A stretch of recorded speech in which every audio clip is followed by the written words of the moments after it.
ہمارے لیے ابر الود ہے. یہ بھی ایک معاملہ ہے کہ اس سے ہم کیوں باہر نکلیں اور باہر نکل کے اپنے آپ کو پھر سے کسی خاص ایک طوفان کو اپنی طرف اشارہ کریں کہ وہ ہماری طرف آئے.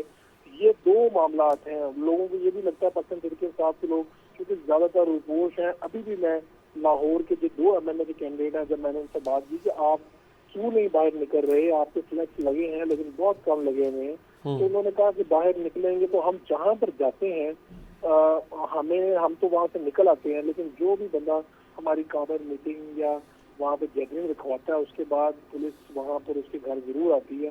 اس وجہ سے ہمارے جو سپورٹرز ہیں, ہم نے خود بھی احساس کیا, جو سپورٹرز ہیں وہ بھی ڈرے ہوئے ہیں, وہ ہمیں انوائٹ نہیں کرتے.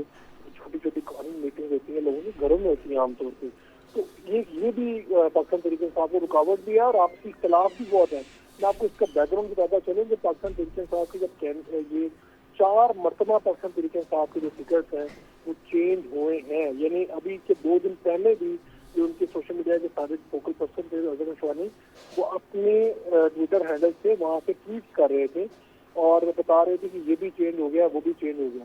پاکستان مسلم لیگ نون نے بھی چینج کیے ہیں اپنے حلقوں میں کچھ جگہ پہ امیدوار, لیکن پاکستان تحریک انصاف کے والے سے بڑی ہی کنفیوژن رہی ہے الیکشن میں. اور خاص طور پہ ایک اور بھی معاملہ آیا کہ پاکستان تحریک انصاف کی جو ویب سائٹ بھی ان سے ملتی جلتی کی ویب سائٹ بھی بنا لی گئی, تو تحریک انصاف جو کمیونیکیشن ٹول میں جہاں پر آگے ہے وہیں پہ کنفیوژن میں بھی سب سے آگے اس طرح پاکستان تحریک انصاف ہی ہے.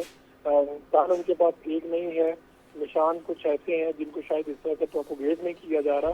اور دوسری بات یہی ہے کہ آپسی اختلاف بھی ہیں. سیاسی لیڈرشپ جو ہے وہ کارنر ہے اور جو وکلا حضرات ہیں وہ اس ٹائم لیڈ کر رہے ہیں.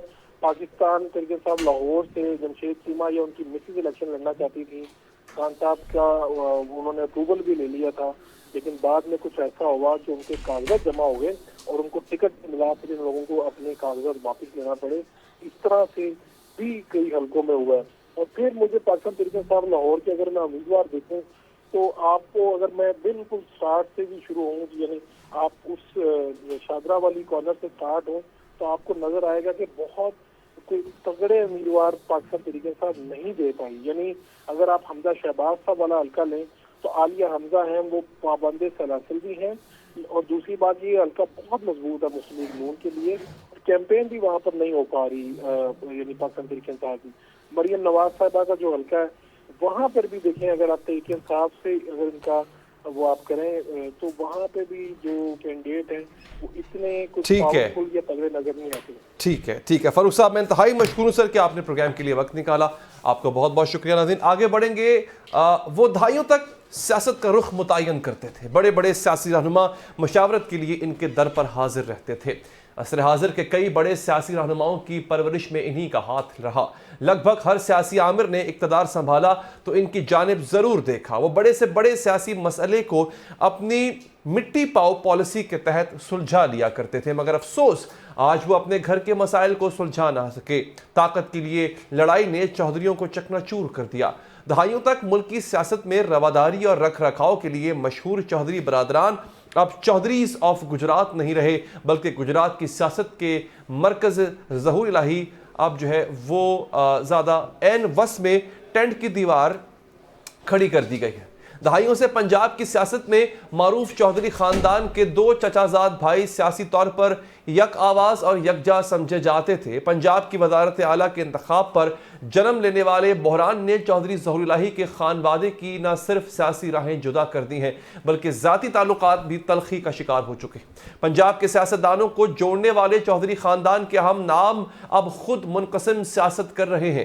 چودھری شجاعت حسین کے بڑے صاحبزادے چودھری شافع حسین اور چھوٹے بیٹے چودھری سالک حسین دونوں پاکستان مسلم لیگ قاف کی جانب سے انتخابات میں حصہ لے رہے ہیں, جبکہ ان کے مد مقابل ان کی پھپھی اور چودھری پرویز الہی کی بیوی کیسرا الہی ہیں جنہیں پاکستان تحریک انصاف کی حمایت حاصل ہے.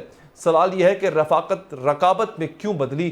کیا 60 کی دہائی سے راج کرنے والے خاندان کی سیاسی طاقت کے خاتمے کا آغاز ہو گیا؟ اس لڑائی کی بنیاد کیا بنی؟ اختلاف میں اضافہ کیوں ہوتا گیا؟ اس حوالے سے چودھری پرویز الہی کی اہلیہ کے دعوے نے مزید سوالات کھڑے کر دیے. سیاسی اختلافات اور الزامات کی حقیقت کیا ہے؟ 2018 کے انتخابات کے بعد مسلم لیگ قاف نے وفاقی حکومت کی تشکیل میں تحریک انصاف کی حمایت کی۔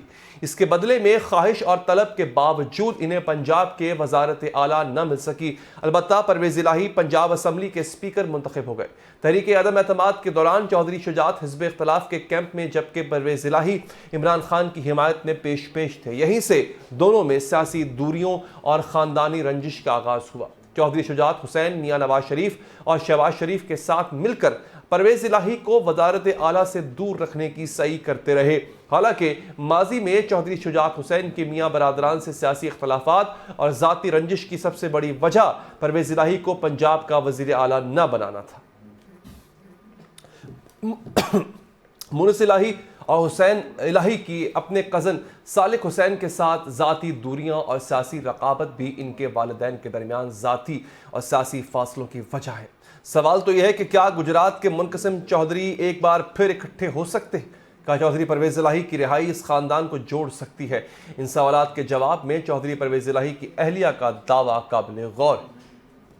بات کریں گے اسی حوالے سے۔ ہمیں جوائن کیا ہے سینئر صحافی ماجد نظامی صاحب نے۔ ماجد صاحب آپ کا بہت شکریہ۔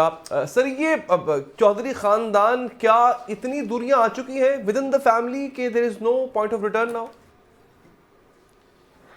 جی بہت شکریہ۔ میرے خیال میں معاملہ واقعی اس حد تک بڑھ گیا ہے کیونکہ یہ ہم نے دیکھا ہے کہ ہمارے معاشرے میں عموماً سیاسی گھرانوں کے اندر دوریاں پڑ جاتی ہیں، لیکن اس کے اندر حالات واقعی بہت زیادہ خراب ہو چکے ہیں۔ اور یہ بات درست ہے کہ چودھری شجاعت حسین اور پرویز الہی کے دور تک تو خاندان بہت احسن طریقے سے چلایا جاتا رہا، اور میں نے 2019 میں غالباً اس حوالے سے ایک آرٹیکل لکھا تھا کہ 1 منسٹری اینڈ 3 کنٹینڈرز کہ چودھری صالح حسین، مونس الہی اور چودھری حسین الہی میں عمران خان کے دور میں وزارت لینے کے لیے ایک سرد جنگ چل رہی ہے، لیکن اس وقت مسلم لیگ قاف کی طرف سے ان چیزوں کی تردید کی گئی۔ لیکن معاملہ اس وقت سے تقریباً 2018 سے شروع ہو چکا تھا کیونکہ کزنز کے درمیان کچھ دوریاں تھیں۔ چودھری حسین الہی اور مونس الہی ایک طرف تھے، جبکہ محسن نقوی اور چودھری صالح حسین یہ ایک طرف سمجھے جاتے تھے۔ اور اس کے اندر پھر تابوت میں آخری کیل کی بات کی جائے تو وہ عمران خان کے خلاف تحریک عدم اعتماد کا وقت تھا کہ جب چودھری خاندان نے پہلے تو نون لیگ کے ساتھ آنے کا فیصلہ کیا، لیکن پھر عین وقت پر وہ تحریک انصاف کے ساتھ چلے گئے۔ اور اس کے بعد چونکہ پہلے ہی خاندان میں کزنز کے اندر فالٹ لائنز موجود تھی تو ان فالٹ لائنز میں مزید اضافہ ہوا، وہ گہری ہوئی، اور چودھری حسین الہی اور مونس الہی جو کزنز ہیں وہ ایک گروپ میں ہو گئے، اور محسن نقوی اور چودھری صالح حسین کا ایک دوسرا گروپ بن گیا۔ جی اب اس معاملے میں پھر وقت کے ساتھ ساتھ اضافہ ہی ہوا ہے، اور اب نوبت اس معاملے تک آپ پہنچی ہے کہ جو گجرات کا ظہور الہی پیلس ہے اس کو تقسیم کرنے کی باتیں بھی کی جا رہی ہیں۔ سو یہ اتنا جلدی ہو جائے گا یا اس کے اندر اتنی تلخی آ جائے گی، سیاسی رہنما اور سیاسی تجزیہ کار اس کی توقع نہیں کر رہے تھے، لیکن چونکہ اب دونوں خاندانوں کی، دونوں فیملیز کے بچے بڑے ہو چکے ہیں، وہ بچے نہیں رہے، وہ 40 سے 50 سال کے پختہ عمر لوگ ہیں، تو ان کے اپنے اپنے فیصلے ہیں، لیکن سیاسی طور پہ چونکہ یہ ایک نیک نام خاندان تھا، تو اس لیے ان کے لیے ڈیفینیٹلی یہ بدنامی کا باعث بن رہا۔ ٹھیک ہے نظامی صاحب، انتہائی مشکور ہوں سر، آپ نے پروگرام کے لیے وقت نکالا۔ ناظرین یہاں پر ایک وقفہ لیں گے اور وقفے کے بعد حاضر ہوں گے۔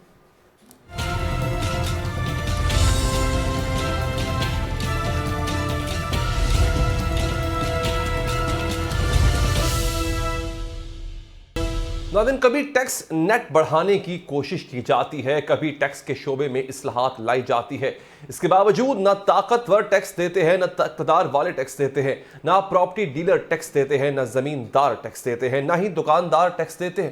حکومت اس کا حل یہ نکالتی ہے کہ جو افراد پہلے سے ہی ٹیکس دے رہے ہوتے ہیں انہی پر مزید ٹیکس عائد کر دیا جاتا ہے۔ دکانداروں سے ٹیکس وصول کرنے کی جتنی کوششیں کی گئیں سب کی سب ناکام ہوئیں۔ مالی سال 2021-22 میں 6,125 ارب روپے ٹیکس اکٹھا کیا گیا۔